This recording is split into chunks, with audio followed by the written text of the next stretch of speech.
تاریخ عالم کے 50 دلیر ترین انسانوں کی فہرست میں 13ویں نمبر پر موجود کپتان عمران خان نے دوسرا آپشن قبول کرتے ہوئے جواباً یہ کہا، موت کسی ایک کی لازمی ہوگی، یا میری موت ہوگی یا پھر اس سسٹم کی موت ہوگی۔ ضمیر نہیں مانتا کہ اس بندے کو چھوڑا جائے۔ یہ بندہ ہرگز سیاستدان نہیں ہے۔ اگر سیاستدان ہوتا تو پنجاب، خیبر پختونخوا اور قومی اسمبلی سے استعفے نہ دیتا، بلکہ صرف 2 ووٹوں پر کھڑی شہباز شریف کی کٹ پتلی گورنمنٹ کو 1 منٹ میں اڑا دیتا۔ مگر اس بندے نے سیاستدان بننے کی بجائے لیڈر بننے کا راستہ اپنایا، تکلیف و غم کا راستہ اپنایا، سولی پر چڑھنے کی سوچ رکھتا ہے۔ انسانی نفسیات کے ماہرین کہتے ہیں سب سے سخت اعصاب کے مالک بحری جہازوں کے کپتان ہوتے ہیں، لیکن ایک کرکٹ ٹیم کا کپتان اتنا سخت جان اور حوصلے والا ہوگا کہ دنیا بھر کے ماہرین نفسیات اس کی قوت برداشت اور قوت مزاحمت کے لیے پیمانے ڈھونڈنے میں مصروف ہیں،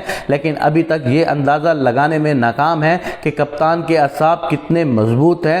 لوہے کی قسموں میں سے سب سے زیادہ مضبوط لوہا مینگنیز سٹیل ہوتا ہے۔ یقیناً کپتان کے اعصاب مینگنیز سٹیل سے بھی کئی گنا مضبوط ہیں۔ 40 برس کی عمر میں انسان کی قوت مدافعت صرف 56% رہ جاتی ہے، جبکہ 70 برس کی عمر میں انسان صرف حالات کے مقابل آسانیاں مانگتا ہے، لیکن 72 سال کی عمر میں بھی ہمارا کپتان مزاحمت اور ہمت کی ماؤنٹ ایورسٹ بنا ہوا ہے، جو کسی صورت ہار ماننے کو تیار نہیں۔ کپتان کو صدر پاکستان عارف علوی کے ذریعے 2 آپشن دیے گئے: پاکستان چھوڑ دو، سسٹم سے ٹکر لینے کی پاداش میں بھیانک موت کے لیے تیار رہو۔ تاریخ عالم کے 50 دلیر ترین انسانوں کی فہرست میں 13ویں نمبر پر موجود کپتان عمران خان نے دوسرا آپشن قبول کرتے ہوئے جواباً یہ کہا، موت کسی ایک کی لازمی ہوگی، میری یا اس سسٹم کی۔ پاکستان کو چھوڑنے کا سوال ہی پیدا نہیں ہوتا۔ یہ واحد لیڈر ہے۔ آپ دیکھ لیں، جب زرداری پہ کوئی مشکل آتی ہے تو وہ غیر ملک بھاگ جاتا تھا، جب نواز شریف پہ مشکل آتی ہے تو وہ غیر ملک چلا جاتا ہے، جب شریف خاندان کے کسی اور پر مشکل آتی ہے تو وہ غیر ملک چلا جاتا ہے۔ ایک واحد شخص ہے جس نے کہہ دیا کہ میرے اوپر 94 مقدمات ہو چکے ہیں لیکن میں باہر نہیں جاؤں گا۔ اس کا نام بھی ECL میں نہیں ڈالا کیونکہ اسٹیبلشمنٹ کو بھی پتا ہے کہ یہ شخص باہر نہیں جائے گا۔ اس کا جینا، اس کا مرنا پاکستان میں ہے۔ تو ارے بیوقوف پاکستانیوں، تم کس چیز کی سوچ میں ہو؟ تمہیں انتظار کس کا ہے؟ کیا تم قیامت کے انتظار میں ہو جب تمہارے ہر گھر میں کرپشن کا انبار لگا ہوگا، تمہارے گھروں میں روٹی کھانے کی نہیں ہوگی، تمہارے گھروں میں تمہاری آل اولاد ایک دوسرے کو چھین چھین کے نوچ نوچ کے کھا چکی ہوگی؟ تم کیا اس وقت کے انتظار میں ہو جب پاکستان کے ٹکڑے ٹکڑے کرنے کے لیے یہ سارے لوگ آگے آ چکے ہوں گے؟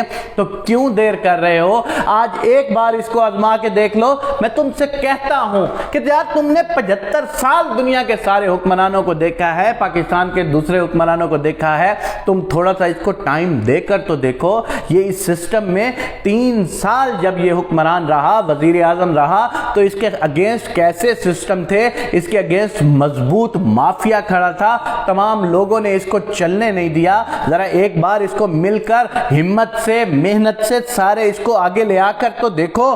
دیکھنا اگر یہ کچھ نہ کر سکے تو یقین مانو پھر بھی ڈور عوام کے ہاتھوں میں ہوتی ہے۔ اٹھا کے باہر پھینک دینا اس شخص کو، اٹھا کے کہہ دینا عمران خان تم جھوٹے تھے، تم مکار تھے، تمہیں بے شک کسی چیز کی سمجھ نہیں تھی، تم جاؤ یہاں سے، پاکستان چھوڑ کے چلے جاؤ۔ لیکن یاد رکھنا کہ جس دن وہ مایوس ہو کر خود چلا گیا نا، تو اس دن تم بیٹھ کے رو گے، تمہیں ذرا بھی سکون نہیں آئے گا، کیونکہ پاکستان ان مافیاز کے ہاتھوں سے نکلنے کے لیے یہ آخری ہچکولے کھا رہا ہے۔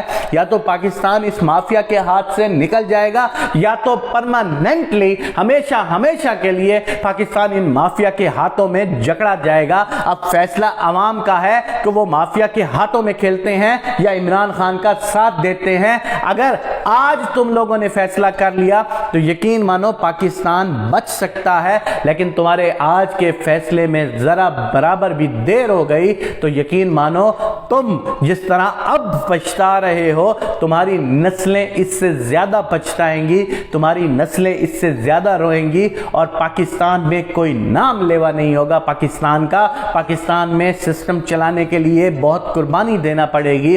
تو ہمیں اپنے مولا سے، ہمیں اپنے اللہ اللہ سے ہمیں اپنے پروردگار سے پاکستان کی بہتری کی دعا مانگنی چاہیے کہ اے میرے پروردگار تو ہی پاکستان پر رحم فرما۔ اگر تو دیکھتا ہے، کیونکہ دلوں کے بھید تو ہی سب سے بہتر جانتا ہے، اگر عمران خان پاکستان کا سچا لیڈر ہے تو پھر اس کی مدد فرما، اگر اس کے دل میں بھی کوئی ایسی ویسی بات ہے تو پھر عوام کو حوصلہ اور شعور عطا فرما۔ آمین یا رب العالمین۔